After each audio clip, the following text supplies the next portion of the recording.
निर्णय से अच्छों का खेल खत्म हो चुका है। कुछ लोगों को लगता था कि बैंक में पैसे डाल दिए तो सफेद हो जाएंगे। अब हमने टेक्नोलॉजी से ढूंढ रहे हैं। सीसीटीवी कैमरा में देखा जा रहा है और आपने देखा होगा दमादम रुपये पकड़े जा रहे हैं कि नहीं पकड़े जा रहे हैं। लूट का माल, बेईमानी की कमाई, भ्रष्टाचार की कोई भी चाल अब बर्दाश्त नहीं होगी। ये दावा है देश के प्रधानमंत्री नरेंद्र मोदी का। डिमोनेटाइजेशन के बाद एक और बेईमानी की कई खेप पकड़ी गईं, तो अब भ्रष्टाचार के खिलाफ और डोज दिए जाने के संकेत हैं। जो लोग इतनी ताकत रखते हैं, बैंक के अफसरों को भी खरीद सकते हैं। भाइयों बहनों, वो कुछ भी कर सकते हैं, लेकिन मेरे देशवासियों, ये लड़ाई देश के ईमानदारों की लड़ाई है, देश के गरीबों की लड़ाई है, और ये सरकार ये लड़ाई जीत करके रहने वाली है। सवाल है कि कैसे ईमानदारी की लड़ाई जीती जाएगी। कौन से लक्ष्य हैं जिन पर सरकार आगे बढ़ सकती है? क्या है सरकार का मिशन ईमानदारी का ब्लूप्रिंट? क्या है सरकार का करेंसी क्रांति वर्जन 2? नमस्कार। आप सोच रहे होंगे कि करेंसी क्रांति का पंचतंत्र क्या है। दरअसल डीमोनेटाइजेशन तो ब्लैक मनी के खिलाफ सिर्फ एक कदम है। अभी तो और भी कदम उठाए जाने बाकी हैं। आज हम उन 5 कदमों की बात करने वाले हैं जिनसे काले धन के खिलाफ लड़ाई में बड़ी मदद मिल सकती है। यही 5 कदम करेंसी क्रांति का पंचतंत्र है। आप ये रिपोर्ट देखिए और समझिए कि काले धन के खिलाफ अब आगे क्या क्या हो सकता है और आगे क्या क्या किया जाना चाहिए।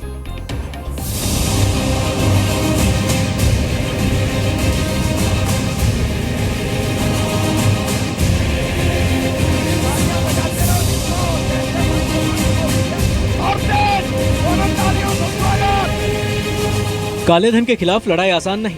डिमोनेटाइजेशन के इतने बड़े फैसले के बावजूद ब्लैक इकोनॉमी को अभी बड़ी चोट नहीं पहुंची है। सवाल है कि सरकार कैसे ब्लैक इकोनॉमी के खिलाफ कदम बढ़ाए। विशेषज्ञों के मुताबिक 5 तरीकों से सरकार काले धन के खिलाफ कड़ी कार्रवाई कर सकती है। पहला है अर्थव्यवस्था में कैश ट्रांजैक्शन को घटाना। दूसरा है राजनीतिक दलों के चंदे वाली अकाउंट बुक साफ सुथरी करना।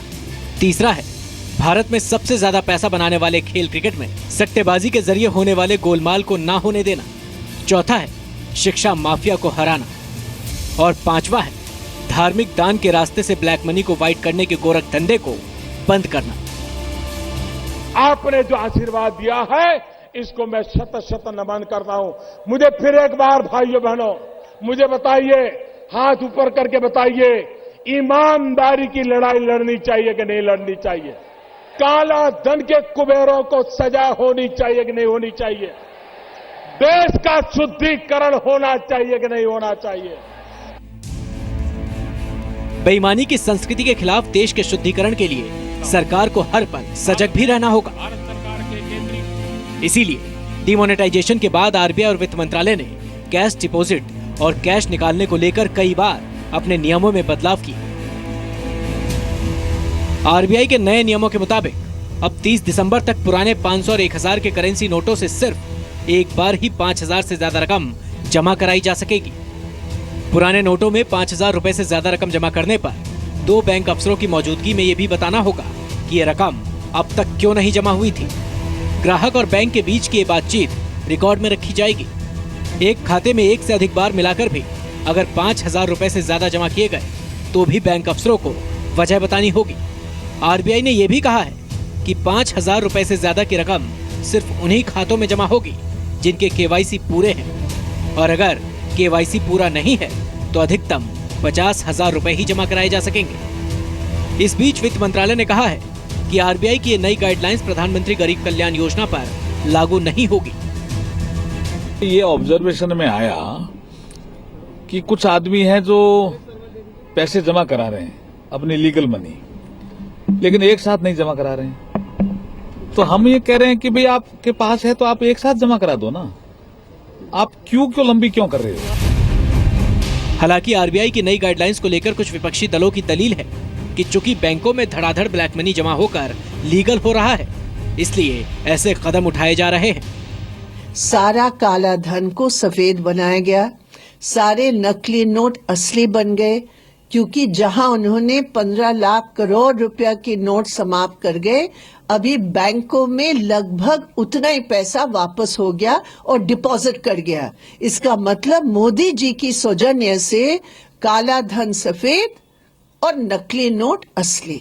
हम इसको देख रहे हैं, पर मिसयूज ना हो इस ओर ध्यान दिया जा रहा है। अभी इसके आगे हम कुछ नहीं कह सकते। बहरहाल आरबीआई के नए नियम ये तो जरूर संकेत दे रहे हैं कि काले धन के खिलाफ हर एक लूपहोल को खत्म करने की कोशिश की जा रही है। जो पैसा आ चुका है उसका इम्प्लीकेशन ये नहीं है कि ये पैसा लेजिटिमाइज हो चुका है, क्योंकि इसके ऊपर टैक्स लगेगा, पेनल्टी लगेगा।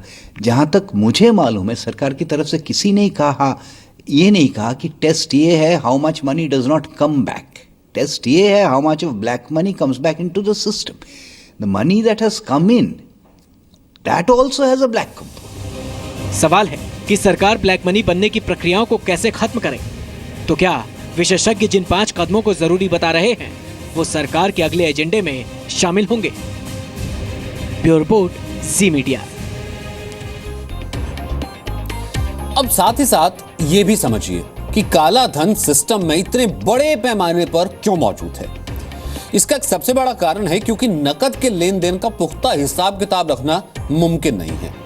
और एक वक्त था जब नकद लेन देन मजबूरी था, आपको नकद में ही लेन देन करना पड़ रहा था। लेकिन अब टेक्नोलॉजी है, टेक्नोलॉजी से लेन देन जुड़ भी रहा है, तो ऐसी कोई मजबूरी नहीं है, ऐसी कोई वजह नहीं है। मजबूरी तो इस बात की भी नहीं है कि कोई राजनीतिक चंदा बेनामी नाम से जमा किया जाए, लेकिन ये दोनों चीजें सिस्टम में मौजूद हैं। तो क्या ब्लैक मनी के खिलाफ अगले मिशन में सरकार नकद लेन देन और राजनीतिक चंदों पर पारदर्शिता के लिए कानून लाएगी? रिक्शा में जाने के लिए या दफ्तर से आने के लिए, पढ़ने लिखने के लिए या सेल्फ रिस्पेक्ट से जीने के लिए, कपड़े खरीदने के लिए या फसल बेचने के लिए, बिजली के बिल के लिए या भिंडी पनीर के लिए, कोई भी भुगतान बिना नकद के करना बिल्कुल मुमकिन है। इन 5 तरीकों से स्मार्टफोन में या तो यूपीआई ऐप डाउनलोड करो या रख लो ई-वॉलेट। बिना इंटरनेट वाला साधारण फोन हो तो डायल करो *99#। कुछ नहीं तो डेबिट कार्ड जेब में रख लो यार, या तो आधार कार्ड से भी कर लो तुरंत भुगतान।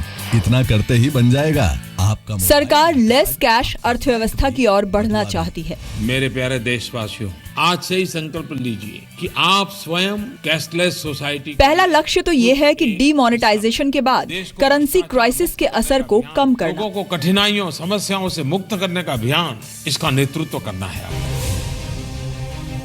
लेकिन डिजिटल पेमेंट या डिजिधन को बढ़ावा देने के पीछे सरकार का उद्देश्य है कि भ्रष्टाचार पर लगाम लगे, क्योंकि नकद के लेन देन में ठीक और पुख्ता हिसाब रखना मुमकिन नहीं। वित्त मंत्रालय के सूत्रों का कहना है कि सरकार ब्लैक मनी पर बनी एसआईटी की सिफारिशें लागू कर सकती है। सूत्रों के मुताबिक सरकार 3 लाख से ज्यादा के नकद लेन देन पर रोक लगाने का फैसला कर सकती है। कोई व्यक्ति या बिजनेस संस्था अपने पास 10 से 15 लाख से ज्यादा नकद रकम ना रखे, ऐसा कानून भी ला सकती है। 15 लाख तक जो सीलिंग जो थी रखने की एसआईटी ने जो आपको सुझाव दिए थे, क्या उसको सरकार लागू करने जा रही है? ना, मैं इस पर कोई टिप्पणी नहीं कर सकता, पर इस पर बातचीत चल रही है, पता चलेगा। हमारी इकोनॉमी जो है वो मेजॉरिटी जो है कैशलेस रही है, और उसको हम इमीडिएटली अगर रिस्ट्रिक्ट करेंगे और इस तरीके के मेजर्स लेंगे कि जिसमें रिस्ट्रिक्शंस आप डालेंगे इंडिविजुअल्स के ऊपर, तो वो अभी मेरे ख्याल से ठीक नहीं रहेगा, और इसके लिए अभी हमारी इकोनॉमी को मैच्योर होने की जरूरत है। सवाल है कि क्या सरकार देश में ये माहौल तैयार कर पाएगी जिसमें लोग नकद ट्रांजैक्शन पर कुछ प्रतिबंधों को स्वीकार कर सकें। वैसे पिछले 20 साल में एडवर्टाइजिंग का बिजनेस करने वाले जम्मू के सुनील बंदराल और सप्लाई का काम करने वाले अशोक कुमार जैसे लोग अब नकद ट्रांजैक्शन पर कुछ प्रतिबंध लगाने के लिए खुद को तैयार कर रहे हैं। कैशलेस इकोनॉमी होगी तो इसमें देश हमेशा तरक्की करेगा। जो आपका 2 नंबर के पैसे हैं, जो ब्लैक मनी है जिसको हम बोलते हैं, वो ख़त्म हो जाएगा। मतलब बिल्कुल आप बोलते हो 100% ख़त्म तो नहीं होगा, बट 90% लोगों में फ़र्क पड़ेगा इस चीज़ का। 3 लाख की जो ट्रांजैक्शन है वो हो जाती है। हमारे जैसे जो छोटे वो काम वाले होते हैं उनको कोई फ़र्क नहीं पड़ता। ये फ़र्क तो फिर उन्हीं को पड़ता है जिनका ज़्यादा वो होता है। आम जनता तो कैश ट्रांजैक्शन पर कुछ प्रतिबंधों के लिए अपना मन बना सकती है, लेकिन क्या हमारी राजनीतिक बिरादरी अपने चंदे को लेकर पारदर्शिता बरतने को तैयार होगी? चुनाव आयोग ने भी सरकार से राजनीतिक दलों के चंदे पर कानून बदलने की मांग की है। आयोग ने सरकार से कहा है कि 20,000 रुपए से ज्यादा के बेनामी चंदे पर रोक लगाने के लिए कानून लाया जाए। प्रधानमंत्री का दावा है कि वो चाहते थे कि पिछले संसद सत्र में इस पर चर्चा हो। साथ ही सरकार ये भरोसा भी दिला रही है कि राजनीतिक चंदों की पारदर्शिता पर सरकार आगे बढ़ने के लिए तैयार है।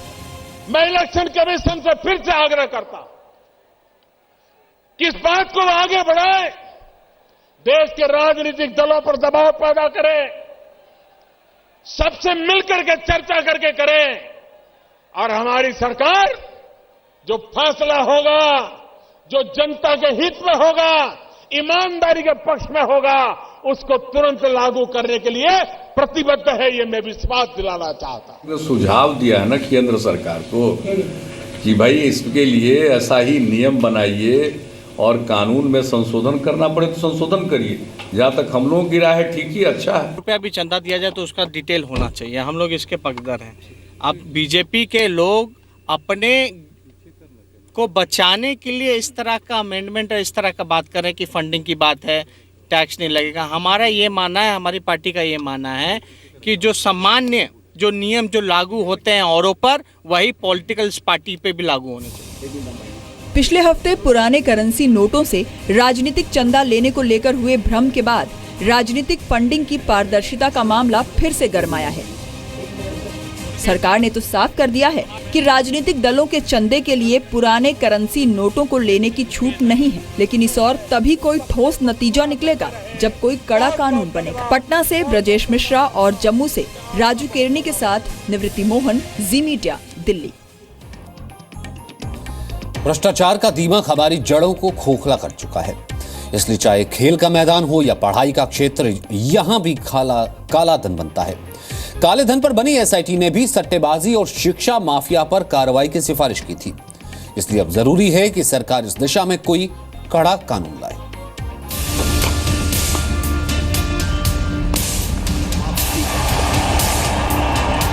ये क्रिकेट देश का जुनून है, इसलिए सबसे ज्यादा पैसा बनाने वाला गेम है। पावर प्ले में तो फिर 10 रन रोकने बहुत कठिन है, 250। लेकिन शायद आपको अंदाजा भी ना हो कि इस गेम ऑफ जेंटलमैन की आड़ में काले धन के शातिर खिलाड़ी खूब फायदा कमाते हैं। चूंकि भारत में क्रिकेट सट्टेबाजी पर रोक है, इसलिए ब्लैक मनी के बनने का ये एक बहुत बड़ा जरिया बन जाता है। 2012 की फिक्की और केपीएमजी की एक रिपोर्ट के मुताबिक भारत में सट्टेबाजी का कारोबार 3 लाख करोड़ रुपए का है। अगर 20% की दर से इस पर टैक्स लगे तो सालाना सरकार को 12,000 करोड़ से लेकर 19,000 करोड़ रुपए तक की कमाई हो सकती है। तो सवाल यह है कि क्या सट्टेबाजी को लेकर सरकार कोई कानून बनाएगी? कोई प्रावधान क्रिकेट बैटिंग को लेकर है ही नहीं। क्रिकेट बैटिंग तो छोड़ लीजिए, किसी प्रकार की बैटिंग, ऑनलाइन बैटिंग को लेकर हमने अपना कोई विशिष्ट कानूनी प्रावधान बनाया नहीं है। क्योंकि ग्रे एरियाज हैं, इसलिए इन ग्रे एरिया का लगातार दुरुपयोग होता है और इसी के माध्यम से काला धन न केवल जनरेट होता है बल्कि काला धन सर्कुलेट भी होता है। ऑलरेडी सुप्रीम कोर्ट मॉनिटर कर रही है बीसीसीआई के ऑपरेशन और क्लीन अप को, लेकिन अब ज़रूरत है कि कानूनी प्रसंग से भी आप प्रावधान सुनिश्चित लेकर आएँ जो सशक्त हों। सिर्फ खेलों का जुनून ही नहीं, इस देश में तो शिक्षा के अधिकार पर भी माफियाओं ने ऐसा कब्जा किया है कि ये क्षेत्र भी काले धन बनाने वालों का बड़ा जरिया बन चुका है।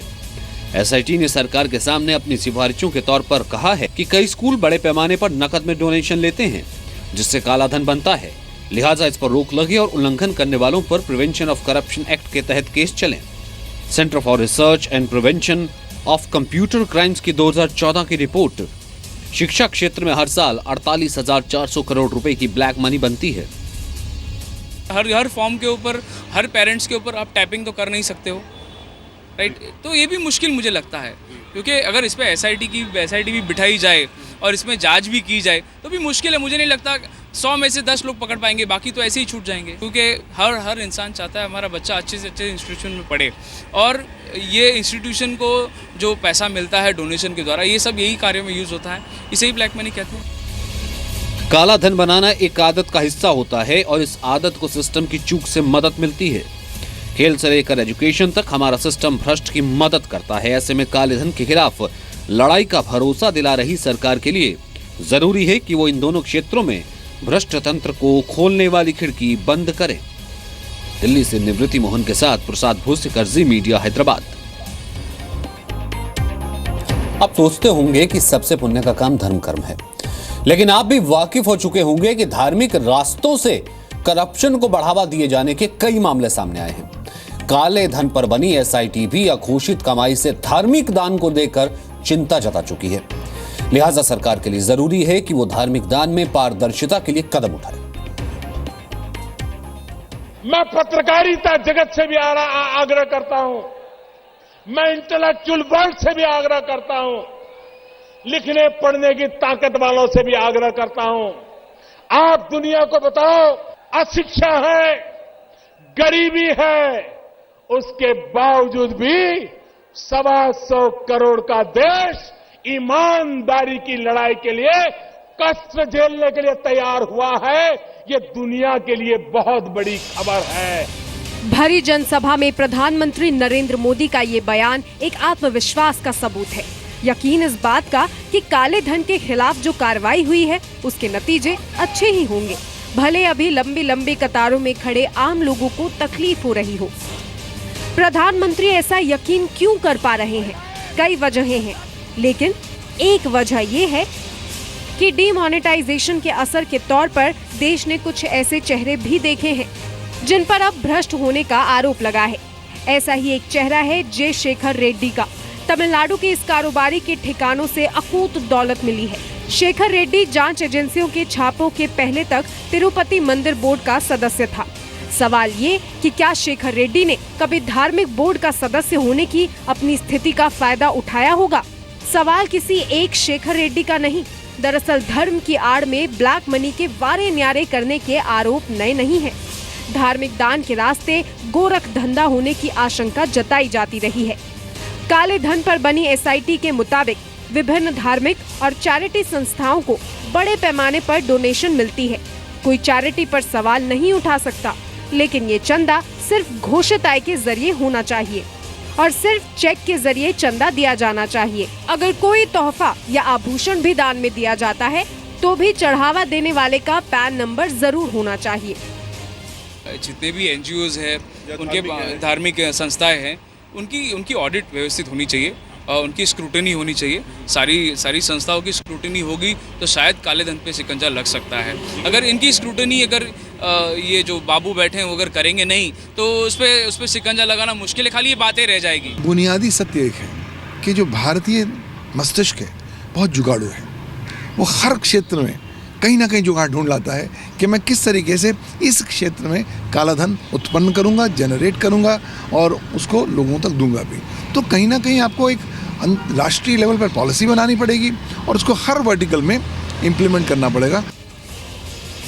डीमोनेटाइजेशन के बाद देश के कई मंदिरों ने कैशलेस दान स्वीकार करना शुरू किया है। जाहिर है कि धार्मिक दान के लिए सिर्फ नकद का चढ़ावा जरूरी ना हो, इसके लिए धार्मिक संस्थान तैयार हो सकते हैं। जरूरत सिर्फ सरकार को एक पहल करने की है। मुंबई से राजीव रंजन और हैदराबाद से प्रसाद भूसेकर के साथ निवृत्ति मोहन, दिल्ली। तो इन 5 तंत्रों को कुछ उस तरीके से समझिए कि अब तक आप कैश में भी अगर चीजों को ले रहे थे तो वो कैश कहीं ना कहीं काला धन बनकर के अगर सिस्टम के बाहर चला जाता था तो वो सिस्टम में वापस आ नहीं रहा था। तो इस कारण से आपकी जेब पर असर उसका पड़ नहीं रहा था। टैक्स आप भले ही दे रहे थे, अब कोई मजबूरी नहीं है कैश की। इस कारण से हर धन क्योंकि मार्केट में आएगा और उसका इंपैक्ट एक आम आदमी पर ही होगा। कैसे, हम आपको बताते हैं। सबसे पहले तो दाम सब्जियों के ही गिरने लगे हैं। सीधे तौर पर हम देखें तो आज देश भर की सब्जी मंडियों का हमने जायजा लिया और 50% तक, 30% तक दाम गिर चुके हैं। पहले 100 रुपए में सब्जी का थैला आधा भी नहीं भरता था, अब 100 रुपए में लोग थैला भर कर सब्जियां लेकर के जा रहे हैं। देश के अलग अलग हिस्सों में सब्जियों के दाम कितने गिरे हैं, इस रिपोर्ट को देखिए आपको थोड़ा अंदाजा लगेगा।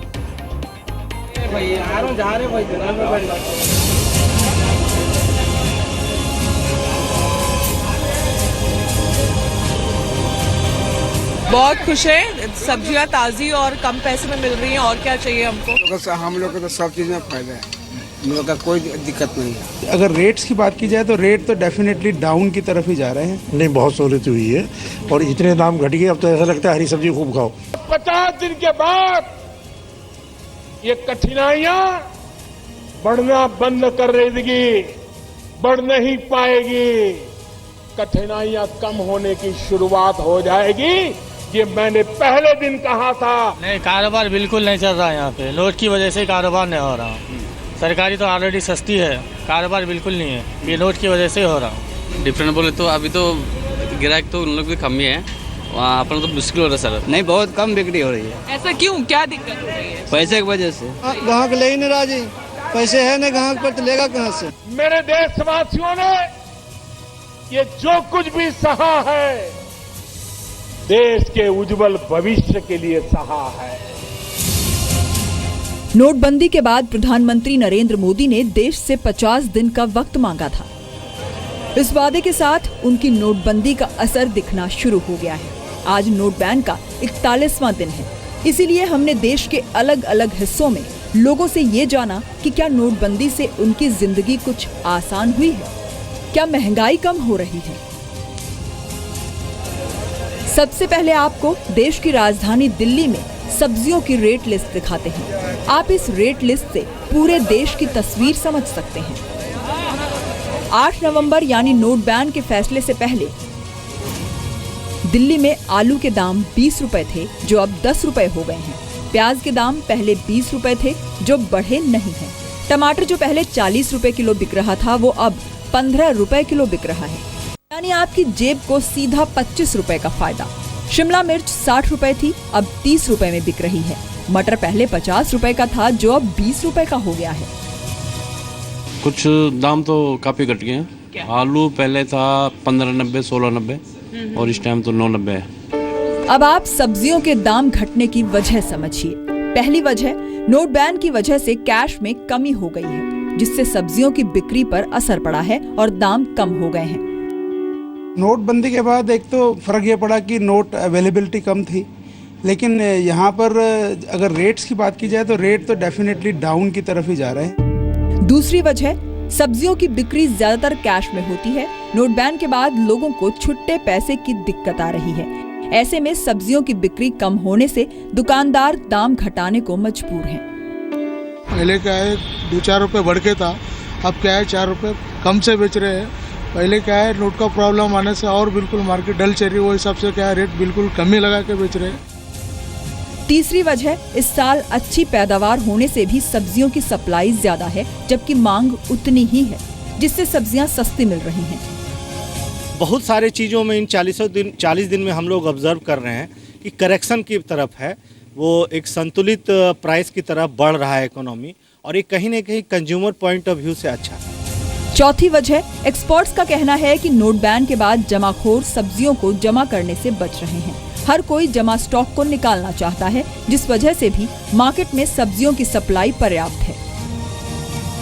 ये पूरी नोटबंदी से जमाखोरों को सबसे बड़ा नुकसान पहुंचा, और इसी कारण से महंगाई जो कम हुई है, यह भी एक कारण है। सब्जियों के दाम गिरने से आपकी थाली भी सस्ती हो गई है। ढाबा हो या कोई छोटा रेस्टोरेंट, सब्जियां सस्ती होने से थाली 10 से 20% सस्ती हो गई है। Any of the business we are getting a very good benefit, और वही हिसाब से हमने जो क्लाइंट के लिए 10% डिस्काउंट स्कीम रखी है, and definitely they are enjoying the schemes. Bargaining भी कम करनी पड़ती है हमें, और जो टमाटो हमें जो 20 और 25 में मिलते थे, वो हमें अभी 15 तक मिल जाता है। सिर्फ सब्जियां ही नहीं, बल्कि नोट बैन के बाद दाल के दाम भी कुछ कम हुए हैं। पटना में मसूर दाल जो पहले 75 रुपए बिक रही थी, अब वो 65 रुपए किलो बिक रही है। चना दाल के दाम में 10 रुपए की कमी आई है। अरहर दाल पहले 120 रुपए किलो बिक रही थी, अब 100 रुपए किलो बिक रही है। उड़द दाल 160 रुपए की जगह अब 120 रुपए किलो से बिक रही है। साफ है कि नोटबंदी के बाद खाने पीने की चीजें सस्ती हो रही हैं, जिसका सीधा फायदा आप तक पहुंच रहा है। ब्यूरो रिपोर्ट, जी मीडिया।